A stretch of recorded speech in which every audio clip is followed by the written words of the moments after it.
some sleeper kickers here. Heading into week 13, the first guy is Dan Bailey of the Minnesota Vikings. Bailey's got a great matchup this week versus the Jacksonville Jaguars that give up the third most fantasy points to kickers. And Dan Bailey, he's been up and down this year.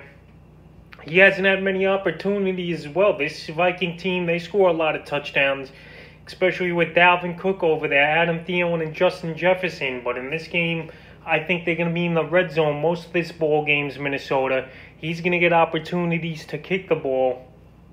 And I could see Bailey having a decent 7 to 10 point fantasy day. And I think I got him ranked 14th on my kicker rankings for the week. So Bailey, I think he has a decent game. And he's not a bad guy to go out there and put in your starting lineup as kicker. He's available in about 75% of leagues. Dan Bailey's the first guy. The second guy, a kicker, I have a sleeper this week, Nick Folk of the New England Patriots. Folk, he's had a couple good fantasy games now.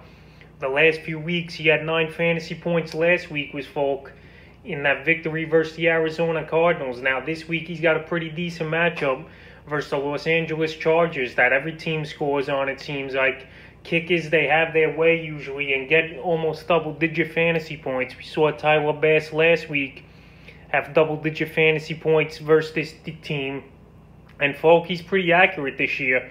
I think he's only missed 3 or 4 kicks on the whole season, which is pretty good. New England, they're a team that sometimes has trouble punching the ball in the end zone. So I think there'll be a few opportunities there for Nick Folk to get the ball through the uprights and make a couple field goals in this one. And he's available in about 90-95% of fantasy leagues.